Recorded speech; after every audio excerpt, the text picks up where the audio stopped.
Hello, everyone. I'm Deb Courtney, and welcome to my YouTube channel today. I'm so glad you're here today. If you're enjoying this personality series, please let me know. Give me a thumbs up if you like it. If you have a comment or any thoughts, ideas, or suggestions, please make a comment down below. Share this video if you would think there would be someone that would enjoy watching it and be able to glean some kind of knowledge or information from it. Being a communicator, which is what we all are always doing, basically every day, that's what we're going to talk about today. The personalities of communicating styles. And I haven't brought this up lately, but there is a saying that goes something like this: if possible, as far as it depends upon you, be at peace with all people. And the personality, once you understand how you're wired and your personality, then you can begin to communicate that with other people. And I use it every day of the week. And I'm intentional about languaging and messaging and what that would look like contingent on the personality of the person that I'm talking to. So that's what this video happens to be about today. And so let's just get right in. It's talking about communicating with personality communication styles. And so we're going to begin with the popular sanguine personality, who happens to be the talker. We know that that popular sanguine people, they're open, they're expressive, they have great body language, they're kind of huggy-feely kind of people. They say, "Oh, I haven't seen you in such a long time. Give me a hug," and they hug. "Oh, it's so good to see you," and so and so. They come. That is a popular sanguine personality, and there's nothing wrong with that. But we want to learn how to live in the strengths of our personality while eliminating the weaknesses. A lot of times that's a whole lifetime journey, and there's nothing wrong with that. So let's look at that. So like I said, we're going to begin with the popular sanguine, the talker. They're open, expressive body language, huggy-feely. They have loud speech. You can hear them before probably they get in the room. They have an easy laugh about them. They speak and then think about what they said. They talk to anyone, anywhere, anytime. They could sell ice cubes to an Eskimo. You know what I mean? And they love to tell stories.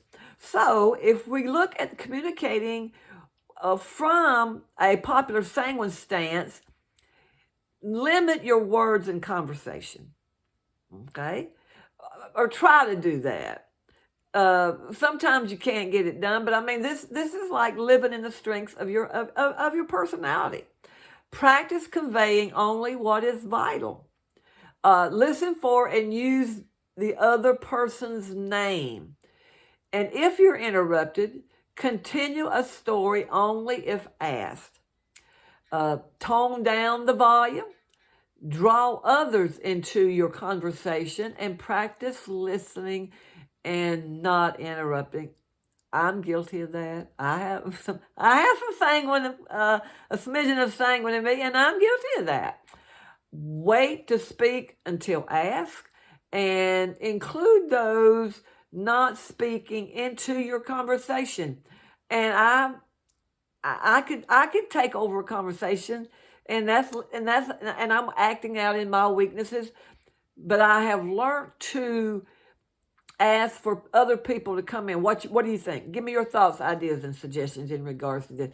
And that way I try to not be so, blow people over with my personality. If you're communicating with a personality, if you're communicating to a popular sanguine, then you'll tell people stories, you'll give colorful details,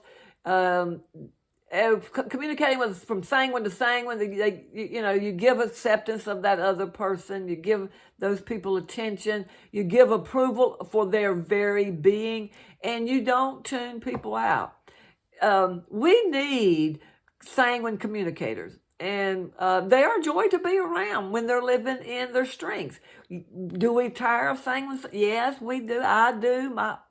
I tired of my husband sometimes, because that's what I mean. That was him. He was comfortable with that, and we are uncomfortable in our own personality, as you should be, as long as you're living in the strength of that.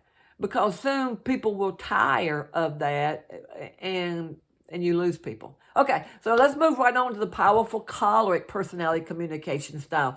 We know that powerful choleric people are the doers of life. They point, do this, this, and this. They pound on their hands. They show a finger in the face. They put their hand on their hip. If you even see any of these visible clues in regards to a person from afar off, I have learned that I will be dealing with a powerful choleric, the doer personality person. They're easy to give quick commands and orders. They don't tolerate chit-chat. It's just like, there used to be a TV program on TV, I think it was called Dragnet. And there was two guys, they were investigators. And they would go to an individual and they'd say, just the facts, ma'am, just the facts. Give it just the fact. That's a powerful choleric personality coming out in a powerful choleric personality. They may cut others off in mid-sentence and finish the stories themselves. You may hear a terminology that comes from them. Just get to the point. They like a single focus approach. And they have, in communication, you may see them dismiss others. So when you're communicating with the personality from a choleric perspective, they request, don't demand others into action. There's a thing that, this is what I use because I have a powerful choleric personality. I tell people, I ask people, I said, would you be so kind? That's the terminology I have learned to use, being a powerful choleric personality, to all the other personalities, including another powerful choleric personalities. Would you be so kind to do this for me? Would you be so kind to help me to do this? When I come from that point of view, then I've had no problems whatsoever getting anyone in any personality to help me do what I wanted to get done. And the next thing I have here is practice saying please and thank you. And I do that. Would you be so kind? Would you please help me? Could you please help me do this? And then once that individual said, well, sure, Deb, I don't mind helping you do that. See, I've not ordered them. I need you to, I need you to do this and this and this and this, like a sergeant. And no. I have learned that over the years, and I get a whole lot. And I've tried to teach it to different ones in my family, and they get it and understand it. So yeah, and then once we get done with whatever I've asked, would you be so kind to help me? Would you please help me? Is there any way you could help me with this? They'll say, well, no, I can't, but maybe so-and-so over there, they're more than willing to help you get maybe what you need to get accomplished done. And then you say, okay, thank you so much. I appreciate that. And always follow up with a thank you. Lighten up and have a careful tone. And I have to tone it down. I really do. I have to tone down myself from a choleric perspective to another different kind of personality. Broaden my areas of interest. I do that. I try to intentionally do that. You have to be intentional. Sometimes you really have to be intentional in regards to your personality into other person's personality to live in the strength of who you are and not live in those weaknesses. Stay put. Do not pace or slow down. Now, this is something I have to work on simply because I'm a fast walker. I'm a fast talker. And I'm a boom, boom, boom, boom, get her done, girl. You know what I mean? And so sometimes I have to slow down and just gear it down, because if I'm with someone and we're going shopping or in a mall or in a store or whatever, I'm always looking back, talking to them, because I'm out and I'm on a mission. And so anyway, it is what it is. Focus your interest or attention on the person and not the project. Actively listen and don't cut others off. I've been guilty. I've been guilty of that. Don't finish other sentences or stories, and read to the end of the letter. If possible, do these things, and you practice these things, and I think you'll see a change. If you're powerful choleric and you're talking to another powerful choleric, keep the communication short and to a point. This helps you and we're talking about living in the strengths of who you are. Give appreciation for their achievements. If I'm with another powerful choleric, thank you so much. You did an awesome job. I just want to let you know that. You get an attaboy or an attagirl and pat them on the back. Give the bottom line first. Powerful choleric, just bottom line it, ma'am. Just the facts, ma'am. Just the facts. I'll bottom line it first, and then if we need further instructions, then powerful cholerics will do that. Give soundbite, and then give people room to jump in. Give supporting details only if asked, and don't be rude to people. Sometimes when you're living in the weakness, I have a tendency to do that. I've been there, done that, got the t-shirt. I don't mind telling that. Okay, so the next one we're going to talk to, it has to do with the perfect melancholy communication style. Perfect melancholies, they're known as the thinker. They like precise, accurate. They have a closed life. They share with only those that are close to them. They think, then they speak. They're good listeners, and so a perfect melancholy personality will only let you get so close to them until they get to know you, and then you can come into their space. So when you're communicating with that personality from being a perfect melancholy, and I have melancholy, that's my secondary personality. When you are coming from a perfect melancholy personality, watch for opportunities to build others up. And I do that intentionally. I'll go to an individual and say, hey, I just want to let you know that, being a details person, I see that you are a details person, and I appreciate that what you've done as far as the lawn maintenance is concerned, or whatever it is that they're doing for me. I intentionally do that, and I give them an attaboy or an attagirl on the back and tell them how much I appreciate them and thank them. And I'm thankful for them doing that for me. I celebrate with incremental improvement. Adjust expectation. There is no perfection.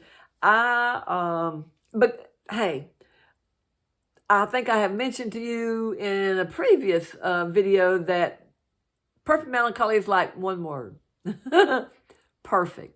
That's their perfect word in the English dictionary, is perfect. We like perfect. But there is no perfection. And so we just have to adjust and I've had to learn to do this over a period of time. So am I there yet? Well, more so now than what I used to be, but I'm still working on it, okay? Receive compliments graciously. Focus on other people's good character traits.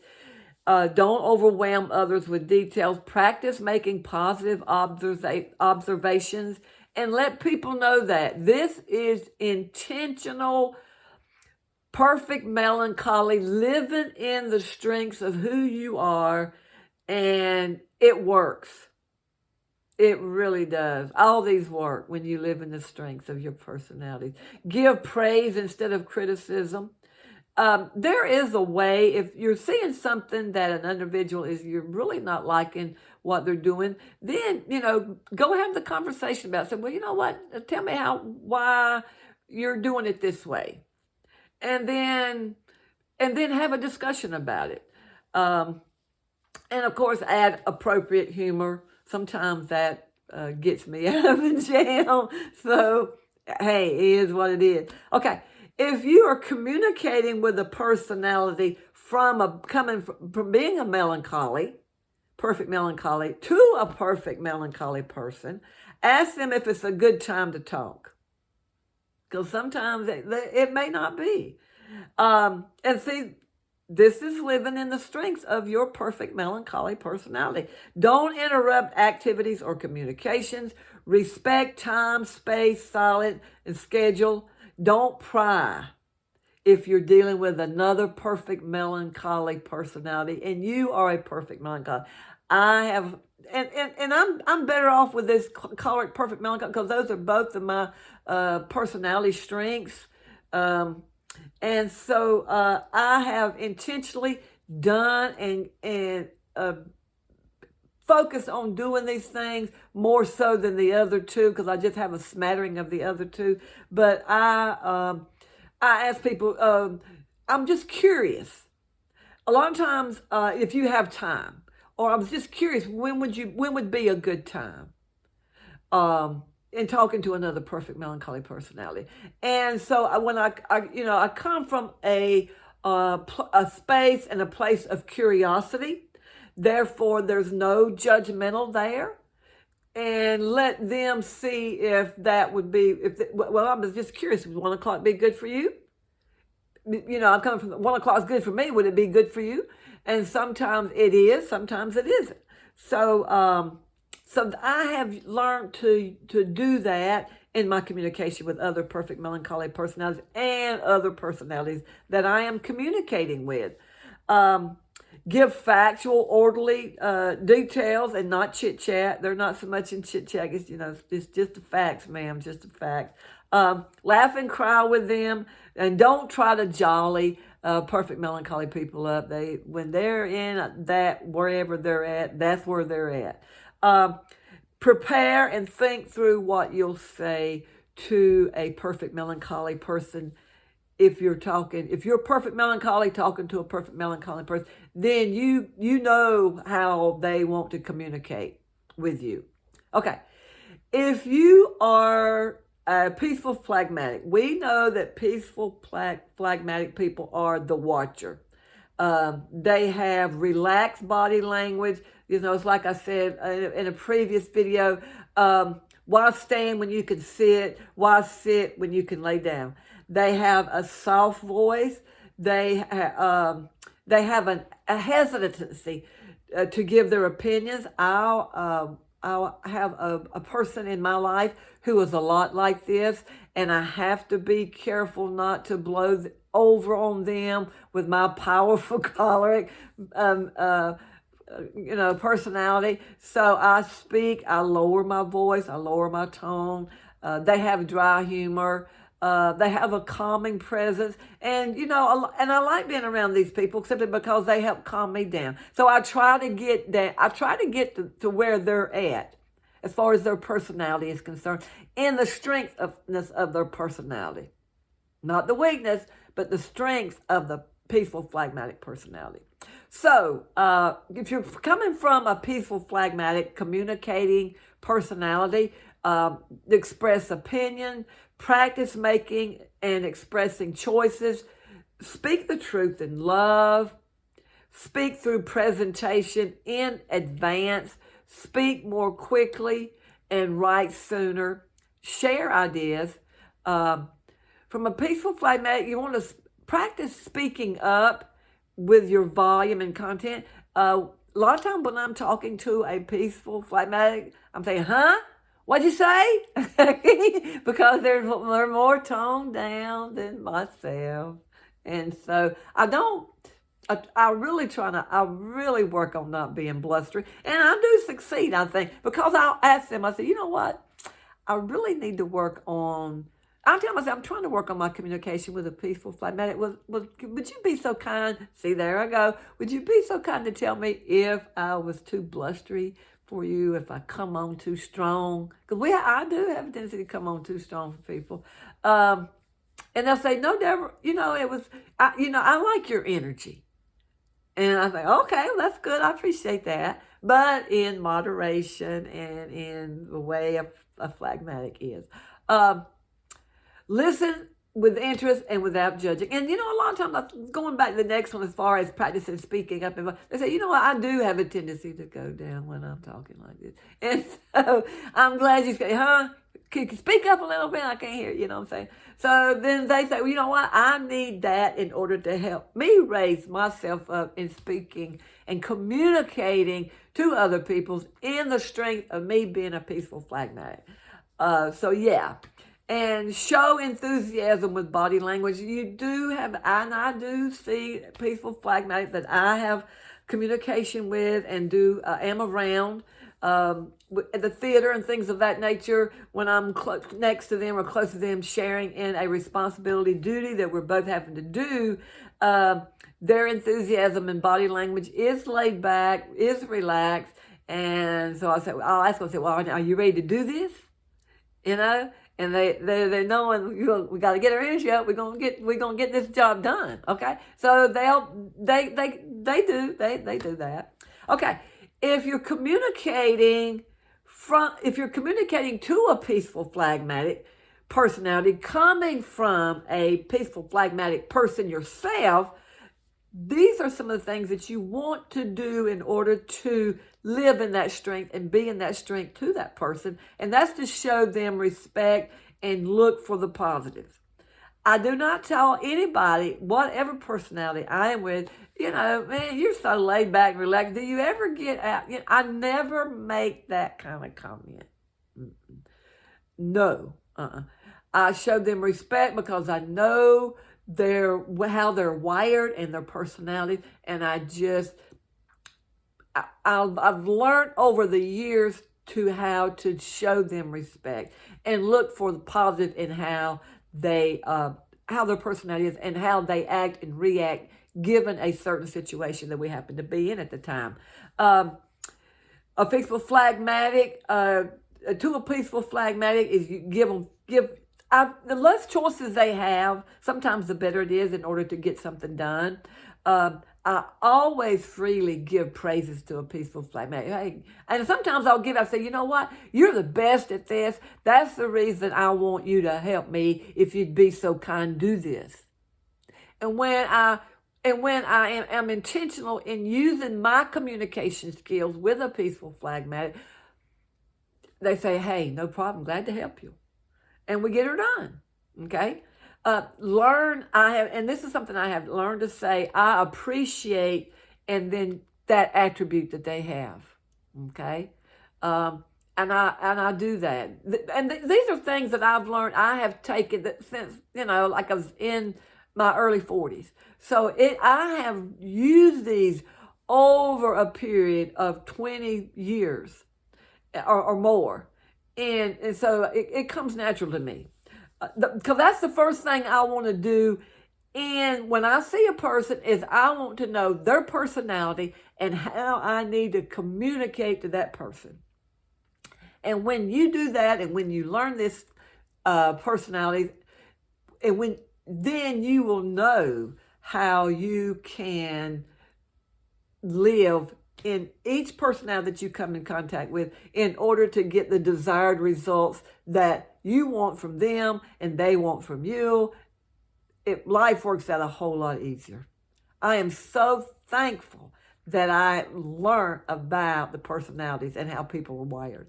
The last couple of two is give focused attention, wait to speak until completely finished. A lot of times I'm still working on it. I'm not where I need to be, but I'm not where I used to be, where I'll think about things and then I'll stop and I'll interject this and this and this.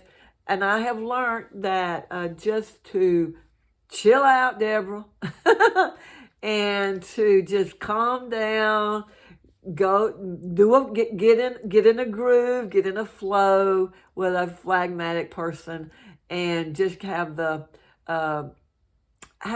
sense of where they're at, and kind of tweak myself to their flow, and still get the job done, whatever needs to be done, whatever we need to do together in order to get whatever it is we need to get accomplished. I have learned that in all of the personalities, no matter what you call your personality. It's just great knowledge to have.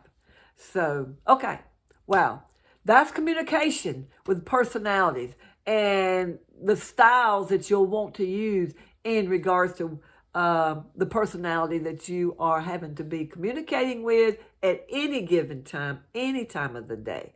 So, hope it's helped. I'm glad you found me. I'm glad I found you. Go out and make it a great day, and I will see you again next week.